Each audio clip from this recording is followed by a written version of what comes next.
সেদিন হঠাৎ মায়ের ফোন, রেবা মামি নাকি একটা হোটেল খুলেছে, তাই আমাদের সেখানে যেতে একদিন নেমন্তন্ন করেছে। আমার ঝপ করে মনে পড়ে গেল কিছু পুরনো দিনের কথা। আমি যখন বেশ ছোট তখন রেবা মামিদের বাড়ি আমরা মাঝে মধ্যে যেতাম। ওরা আমাদের বাড়ির কাছেই থাকতো। রেবা মামি ছিল মায়ের এক দুঃসম্পর্কের মাসির ছেলের বউ। মনে আছে, ওই বাড়িতে দেখতাম মামি সব সময় কেমন যেন ভয় ভয় নিয়ে থাকতো, কেমন যেন সিঁটিয়ে থাকা ভাব। খানিক বড় হবার পর জেনেছিলাম রেবা মামির শাশুড়ি মানে মায়ের সেই দুঃসম্পর্কের মাসির অমতে বিয়ে করেছিল তার ছেলে। তাই পুত্রবধূকে কোনোদিনই মেনে নিতে পারেননি তার শাশুড়ি।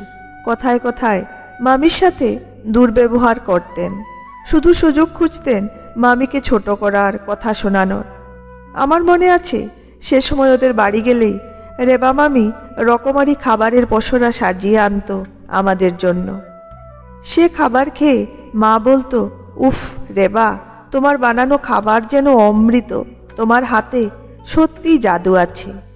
মায়ের সেই প্রশংসা শুনে রেবা মামির নিস্পৃহ চোখ দুটোও যেন নিমেষেই খুশিতে ভরে উঠত, মুখে খেলে যেত খুশি। কিন্তু সাথে সাথেই ওর শাশুড়ি মুখ বেঁকিয়ে বলে উঠতেন, ধুর, কি যে তুই বলিস, ওই তো ছিরি রান্নার, তাইতে নাকি আবার হাতে জাদু। আমি তখন বেশ ছোট, তাই ভালো বুঝতাম না, কিন্তু রেবা মামির রান্না করা খাবারগুলো খেয়ে ভালো লাগলেও সেগুলো আহামরি দারুণ আমার মনে হতো না। একদিন তাই মাকে বলেছিলাম, মা, রেবা মামি কি সত্যি অতটা ভালো রাঁধে যতটা তুমি বলো? মা বলেছিল, ও ভালোই রাঁধে, তবে আমি একটু বেশি প্রশংসা করি ওকে ইচ্ছা করেই। আসলে সংসারের সকলের অবহেলা পেতে পেতে ওর আত্মবিশ্বাসটাই ভেঙে যাচ্ছে। আমি জানি রান্নাটা ও ভালোবেসেই করে, তাই আমি বেশি বেশি একটু প্রশংসা করি ওর মনের জোরটা ধরে রাখার জন্য, যাতে ও নিজের আত্মবিশ্বাস হারিয়ে না ফেলে। তো সেই রেবা মামির হোটেলে সেদিন গেলাম। ছোটখাটো সাজানো গোছানো বেশ ছিমছাম হোটেল। রেবা মামির স্বামী তার বিয়ের বছর 6 মধ্যেই মারা গেছিলেন এক দুর্ঘটনায়। তখন মামির কোলে এক ছেলে এক মেয়ে, দুজনেই ছোট। এরপর পেরিয়ে গেছে প্রায় 12 বছর। এখন মামির ছেলেমেয়েরা বেশ বড় বড়। সেদিন তো মাকে দেখে মামি দারুণ খুশি। মা ওর হোটেলে পা দিতেই ঢিপ করে সে মাকে প্রণাম করল। তারপর একগাল হেসে বলল, দিদি, তুমি আসায় আমি যে কি খুশি হয়েছি কি বলবো। আজ এই দিনটা দেখতেই পেরেছি আমি তোমার জন্য। ও মা, এসব কি কথা রেবা, আমি আবার কি করলাম? মায়ের গলায় বিস্ময়। দিদি, তুমি তো জানোই তোমার ভাই কেমন হুট করে আমায় মাঝপথে ছেড়ে চলে গেল। তারপর তো ওই শ্বশুরবাড়ি থেকেও আমায় তাড়িয়েছিল ননদ দেওররা। দুটো ছোট বাচ্চা নিয়ে আমি তখন অকুল পাথারে, কি করব কিচ্ছু বুঝতে পারছিলাম না। শুধু মনে হচ্ছিল আমি তো কিছুই পারি না। আমি কি করে একা একা লড়ব জীবনের লড়াইটা? তখনই মনে পড়েছিল তোমার কথা। মনে আছে, তুমি প্রতিবার আমার রান্না খেয়ে বলতে আমার হাতে নাকি জাদু আছে। তোমার সেই প্রশংসাটুকুই সেদিন খড়কুটোর মতো আঁকড়ে ধরলাম। মনে প্রাণে বিশ্বাস করতে শুরু করলাম তোমার কথাগুলো। দেখলাম আস্তে আস্তে মনে জোর পাচ্ছি।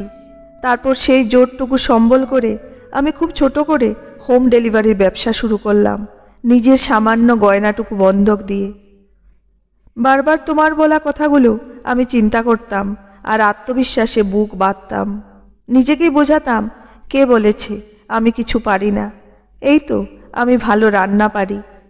কিছুটা মনের জোরে আর বাকিটা হাতের গুণে ব্যবসাটা দাঁড়ালো একটু একটু করে। বিগত 12 বছরে ওই ব্যবসার টাকা দিয়ে আমি সংসার চালিয়েছি, ছেলে মেয়েদের মানুষ করেছি, আর আজ এই হোটেল খুলেছি।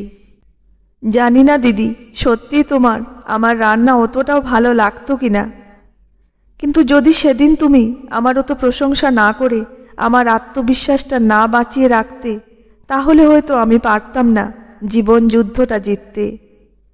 রেবা মামি আপ্লুত স্বরে অনেক কিছু বলেছিল মাকে, আর আমি ভাবছিলাম পুরনো কথা। রেবা মামির তৈরি করা মোটামুটি রান্নাগুলোকেও মা খোলা গলায় প্রশংসা করত, বাড়িয়ে বাড়িয়ে হয়তো করত খানিকটা, কিন্তু যে কারণে করত সে কারণ 16 আনা সফল আজ। মা সেদিন বলেছিল মা ওর আত্মবিশ্বাসটা বাঁচিয়ে রাখতে এমনটা করে, আর সত্যি সেই আত্মবিশ্বাসটাই জয়ী করেছে মানুষটাকে জীবন যুদ্ধে জয়ী হতে। আসলে অনেক সময় ছোট ছোট ঘটনা, ছোট ছোট প্রশংসা, 2-4টে ভালো কথাই মানুষের মনে বাড়িয়ে তুলতে পারে অনেকটা আত্মবিশ্বাস, তাকে দিতে পারে অনেকখানি পজিটিভিটি, এগিয়ে দিতে পারে তাকে অনেকটা জীবনের পথে। কিন্তু আমরা অন্য কারোর মধ্যে কিছু ছোট সমস্যা দেখলেও নিন্দা করার জন্য যতটা আগ্রহ ভরে এগিয়ে আসি, কারোর ভালো গুণের প্রশংসা করার জন্য কিন্তু তার সিকিভাগ উৎসাহ আমরা দেখাই না। আমরা নিজেরা প্রশংসা পেতে, ভালো কথা শুনতে ভালোবাসলেও অন্য কাউকে ভালো বলতে গেলে বা তার গুণের কদর করতে গেলেই কেমন যেন কঞ্জুস হয়ে যায়। মানবজাতির এই কঞ্জুসতার কারণ আমি বুঝি না, কিন্তু এটা বুঝি যে আমি যদি কারোর ভালো গুণের প্রশংসা না করতে পারি, তাহলে হয়তো অন্য কেউ আমার ভালো গুণের কদর দেবে, এটাও আশা করাটা যুক্তিপূর্ণ নয়। আর সবচেয়ে বড় কথা হলো, কারোর সাথে ভালো ব্যবহার করতে, কারোর ভালো কাজকে ভালো বলতে গেলে তো পকেটের পয়সা খরচ হয় না, তাহলে এটুকু করতে বাধা কোথায়? আমাদের বলা দুটো ভালো কথাই হয়তো আমার উল্টো দিকের মানুষটার কনফিডেন্সকে অনেকটা শক্ত করতে পারে, তাকে নিজের মনের জোর ফিরিয়ে দিতে পারে, তাকে বুঝতে শেখাতে পারে সেও সক্ষম নিজের লড়াইটা লড়তে, জীবন যুদ্ধে জয়লাভ করতে। সেদিন রেবা মামির হোটেলে বসে নিজের কাছে নিজে প্রতিজ্ঞা করলাম, এবার থেকে আমিও চেষ্টা করব নিজের পরিচিত মানুষগুলোর ভালো কাজের, ভালো চেষ্টার, ভালো গুণের প্রশংসা খোলা গলায় করতে। বাবা মা, বন্ধু বান্ধব হোক বা স্বামী স্ত্রী, ভাই বোন, সহকর্মী হোক, তাদের ভালোটাকে ভালো বলবো তাদের সামনেই। মানুষ হিসেবে জন্মেছি, কে কতদিন এই পৃথিবীতে থাকবো আমরা তাও জানি না।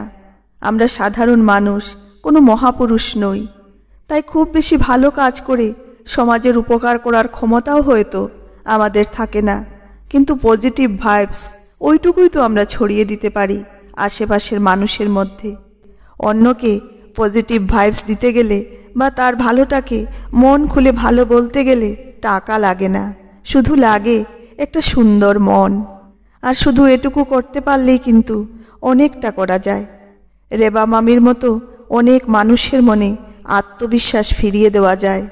আর এইটুকু তো করার চেষ্টা আমরা করে দেখতেই পারি সবাই।